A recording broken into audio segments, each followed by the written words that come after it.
on what went down. I'm happy fans are back in the building. I miss that interaction. I need that interaction. We as players need that interaction. I don't feel like it was warranted to be kicked out. There was a back and forth between two grown men, and then when someone else jumped into it and said their piece, and it kind of got blown out of proportion. Stephen A., do you think the fans should have been ejected from the arena? Based on what we saw on video and what LeBron James said, no, I don't believe that. I think that in this day and age, particularly with what the world is going through, and specifically here in America in the sports world, to see fans heckling players and stuff like that is actually welcomed, to be honest with you. Now, there are limits. Russell Westbrook and various others can speak to that, because some things that are said are completely and utterly uncalled for. In my years of covering the NBA, I've seen many occasions where fans definitely cross the line with some of their language and some of the things that they said. But other times when they're heckling you and bothering you, I don't think that it warrants ejection. I think going over to them and telling them to watch their language is about as far as it needs to go, because in most instances they know how to heckle you while minding their manners in terms of their language, and I think that they're definitely capable. I'll give you a personal experience, Max and Molly. I was at the Rams-Kansas City games. Remember that Monday night game years ago when Kansas City lost to L.A. 54-51, that epic Monday night football game? Well, I'm in the suite for ESPN LA radio, and fans were screaming at me and stuff like that. And one of the guys was getting out of control and he was heckling me. And security went over to remove him. And I told security, no, leave him alone. It's okay. And I looked at the guy and I just said, just watch your language. Just watch your language and you good. And he actually thanked me for it. He still heckled me, but he heckled me in PC fashion, not rated R. And as a result, we all ended up having fun. I was messing with them. They were messing with me. And it's all in fun. And I think that's the kind of thing that LeBron is alluding to when he talks about how the fans shouldn't have been ejected. She seemed a bit acerbic when she jumped into the fray, whoever that person was, with the gentleman LeBron was arguing with.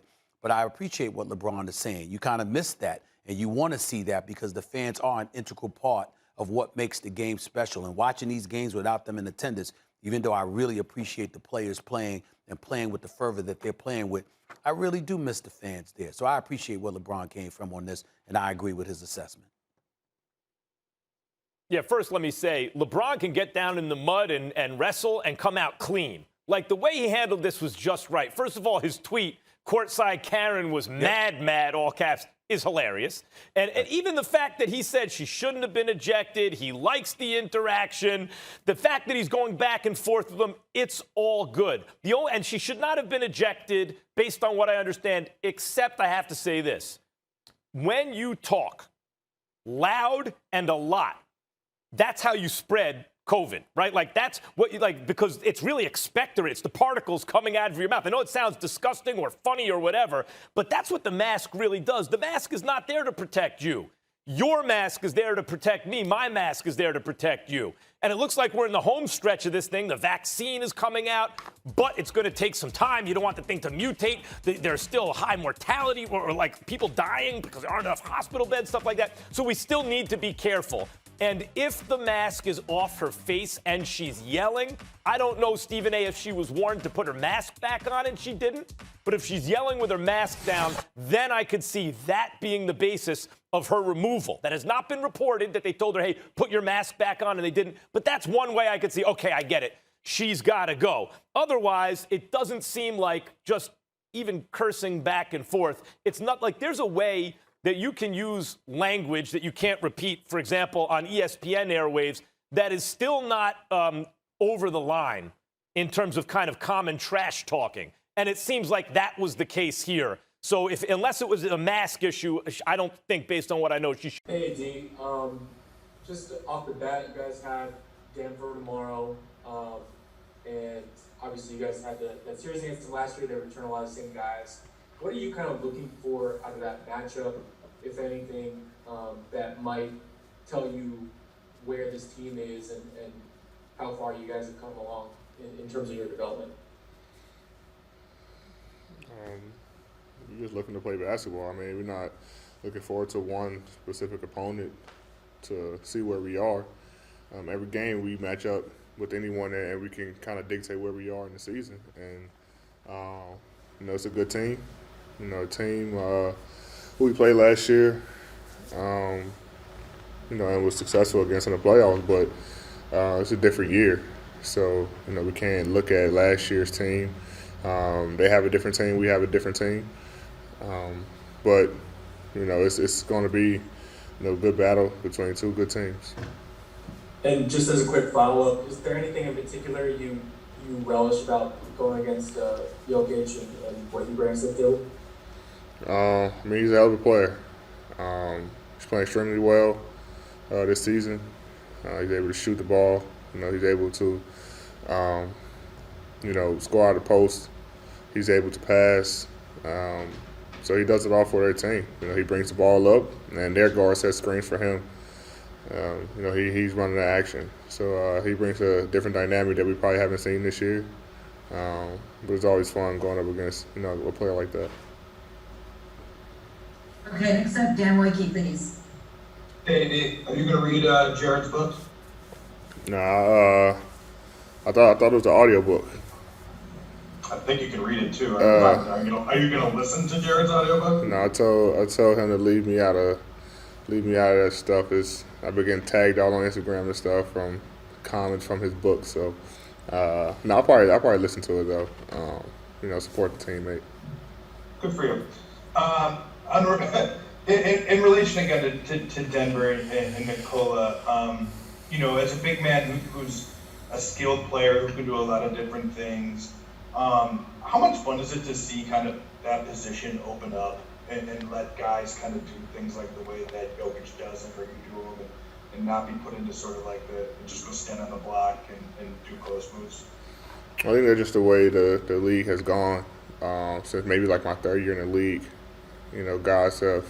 The bigs have kind of shifted to, being able to, shoot the ball, put it on the floor, pass, and not just, the traditional bigs, going to the block, posting up, and, doing the crab dribble and shooting jump hooks and things like that. So the game has evolved, and, it's good to see, the big man kind of being able to, have some of that guard-like skill, bring it to the game. It's a different dynamic. They got two guys over there, Jokic and Bobo, and Paul Millsap as well. So they got three. But you're just starting to see it all around the league where bigs are bringing the ball up the floor on a fast break or, just off a rebound, putting it on the floor, passing, shooting a three, shooting a mid-range, things like that. So it's good to see the big game kind of evolve into, guard type, skill set. Okay, David Benjamin, please. So AD, in Jared's book that you still haven't supported yet because you're not quite up to speed as a teammate, he said that Dwight was such a big part of your success against Denver in the playoffs last year. He felt, actually, I think he wrote that Jokic, I don't think he used the word scared, but had an effect that Dwight had on him versus anybody else you had. And I know you all said that you're different at the center position, not necessarily better or worse. You guys who take charges versus gives many blocks, et cetera, but how much was Dwight a part of your success in getting to the finals, getting past Denver last year? A huge part. Didn't play much in Portland, didn't play much in Houston. And then, to come into a Western Conference Finals matchup and, series and start the game for us and make sure that, we secure the series. I mean, he came in and did his job. He put pressure on Jokic, being physical with him, maybe got in his head a little bit, so made it uncomfortable for him. And I think without Dwight, especially in that series, telling what would have been the outcome, and he was a huge part of our success. And he deserved every bit of that ring as much as everybody else on that team. Okay, Melissa Rowland, please. Hey, a lot has been said about how LeBron has sort of helped you and, known when to talk to you, known when to give you space in terms of his leadership. How would you describe his leadership and how has that helped you become the best version of yourself? He's always been the guy that I leaned on. Um, he's like a bigger brother to me, and helped me with things I need help with, on and off the floor. So it's been good just having him around and being able to, call, text him whenever I need support on anything. Mainly on court stuff, just trying to figure out everything. So it's been good just having him around, and if he sees things, he helped me. And if I have questions about anything, he's always there, picking up his phone or responding to a text, and helping me out. So it's been good to have him around, just kind of, helping me through everything. Growing as a player, growing as a leader for a team and for an organization. Something he's been very familiar with his entire career. Hey, Kari Jones, please. What's happening, Nate? When you saw the game evolve the third year in the league, were you already ahead of the curve? Were you working toward like shooting and expanding on the outside? And also, do you see the game evolving now? Yeah, I mean, I was a guard in high school, so I've always kept, my guard skills when I hit my growth spurt. So I was already shooting mid range, shoot good from the line. Shot threes in Kentucky. I didn't shoot as many in my rookie year, or my second year in the league, if any, just because our system and I was really like me and Robin Lopez were like the only big, so I kind of just stayed in the paint. But I'll bring the ball up or whatever, but I've always kind of had the skill, so I was kind of ahead of the curve,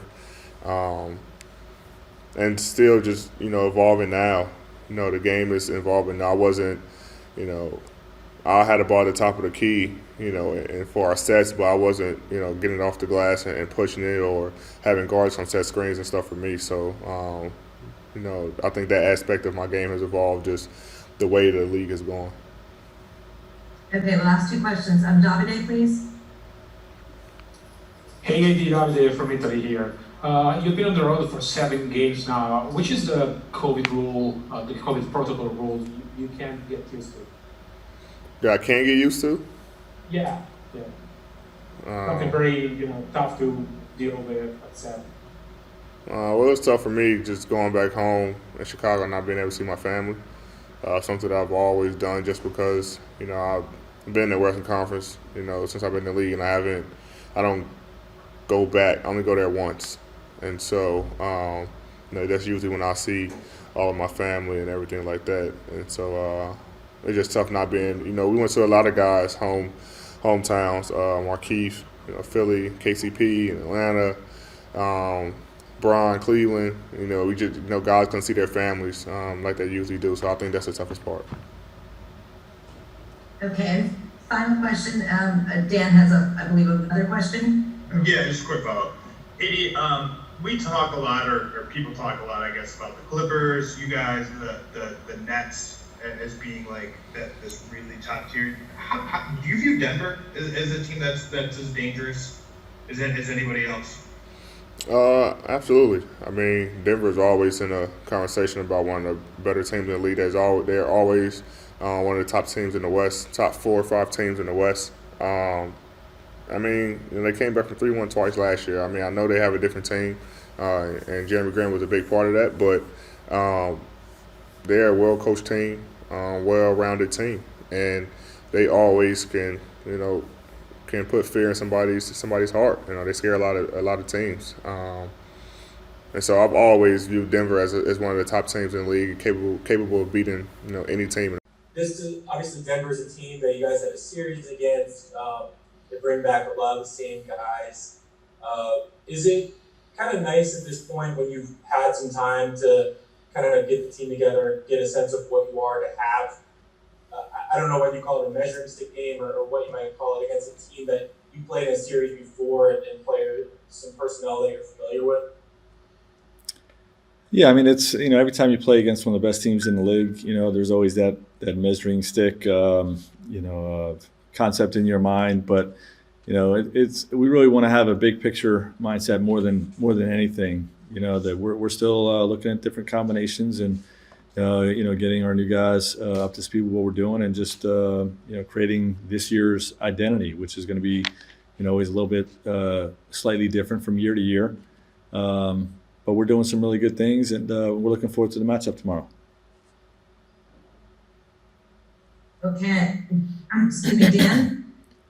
Hey, Frank, I feel like I've asked this maybe 5 or 6 different ways, but I'll try again. With the 71-day off season, whatever it was, what was a realistic expectation for where LeBron would be, considering the mileage that he's had on his legs over his career and stuff like that, and just kind of what's been your reaction to like where he's at 20 games into the season, considering that short layoff? You're asking my expectation of what his Just play. where you thought he would be, considering a tight off season at his age. Yeah, I mean, any concern I had was centered around the first probably 2 to 3 weeks of the season. Not to this point. It's just a matter of making sure that he got his legs under him, at the appropriate pace, and that we didn't go too fast too soon. With that. I think once you get into a month or so of work, I feel like the off season is behind us, and he's in a rhythm, and I feel like that's where he's at right now. He's obviously those first couple weeks played really well, and there was not a whole lot of a rust or a bigger need for a slower ramp up or anything like that. So I think the way he started the season was really impressive. And where he's at right now, I think is where we would expect him to be, at this point in a normal season. To quickly follow up on that, do you feel like AD has been able to get into the same rhythm because of kind of some of the stops and starts that he's had with like little tiny nagging injuries? Yeah, I think it is slightly different. I think the fact that AD's missed a couple games because of some minor injuries, I think has, what's the right word, restricted him a little bit or slowed him down from the same type of build-up, but he's not far behind.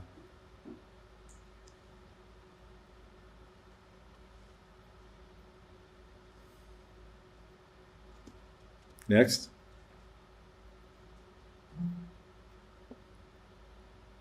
Frank, I'm going to jump in. It's Bill. Thanks, Bill. Hey, there was the play, I think, at the end of the third quarter when Kuz got ISO'd defensively against Trae Young and locked him up, and Kuz kind of joked about it on Twitter as kind of the idea that he doesn't play defense. Then earlier in the trip, he had the game with the 6 offensive rebounds, he had a couple double-doubles. I'm just curious, in terms of like maturity and the evolution of his game, have you seen him embrace some of the dirty work more this year than even last year? When I know he did take steps defensively last year, but has that continued to evolve this season? No doubt. There's no doubt that he's taken another step. I think the mindset of buying into the role with this team, this Anthony and LeBron team, of being a dirty work guy and a guy that can carry the load offensively at times, but really someone that can impact the game in more ways than scoring. That's the biggest area of growth that I think Kuz has exhibited toward the end of last year and into this year. The crashing, the running the floor, and then working his tail off on the defensive end. I think you're seeing all those things play out. Sorry about that, Frank. My computer was dead. Next up, we're going to go with Jovan. Hey, Frank. When you guys added Mark this offseason, was this a matchup that you guys were kind of envisioning him, for? I know he's kind of become matchup based depending on the team, but his post defense against Nikola and kind of his past success, was this kind of a matchup you were looking at? Yeah, I mean, we didn't sign Mark for any individual matchups, but playing against some of the better centers in the league and having a defensive presence that can sort of tag team with Anthony with what he's able to do, but we don't want him to do full time. That's part of the job description. So, knowing that Mark is an elite defender, definitely weighed into us bringing him to our team. But it wasn't based on an individual matchup. Okay. And while I was gone, Bill, did you ask a question? Okay, great. Benjamin, please. Frank, your lineup of LeBron, Trez, Kuz, Talon, and Alex has only played 30-some minutes together, but by a qualifying metric, they're the second best defensive lineup in the league this year. How do you find that group? And could you use it more? And did you even get to practice with it before we saw the games? Like, how did that group come to be? We threw a lot. I mean, we've seen a lot of different combinations in practice and whatnot. That metric that you just threw out is on an entirely too small of a sample size. For us to really find meaning in it. I think we still have a lot of basketball to be played. Like I said, I think it's only 2 games that we've looked at that, but it's part of roster exploration. And when we hit a little speed bump on our last trip where we felt like we could get a little bit of a burst just by shortening the rotation, and it wasn't by design to just throw those particular 5 guys together, but it's just sort of moving up 2 guys that have been playing well, Talon and Alex, in the rotation and getting them a few more minutes. And then in each of the last 2 games, we've hit stretches with that group out there. Like you said, where we played solid defense and we're able to go on a run offensively. So we'll continue to see how that plays out. Okay, and last question, we're going to go with Sarah, please. Hey, Coach. I was just wondering if you noticed if Dennis's quickness gave you guys any more extra versatility when attacking screens. Attacking screens offensively or defensively? Offensively. I guess defensively, too, has been I think his impact has been felt more on the defensive end than even the offensive end. But, his ability to, really with screens or without screens, and oftentimes it's more about beating his own man, than attacking in the pick and rolls that he's getting into the lane. But his speed is a problem for opposing teams. It's a problem for guys like Kemba Walker and Trae Young, to get into the lane when they're trying to beat him off the bounce. He gives us that defensive presence, and it's a problem for all defenses with his ability to get to the rim offensively. And then we just got to make great decisions when we get there. So his speed is one of the reasons why we have him on this team, and he's certainly given us a big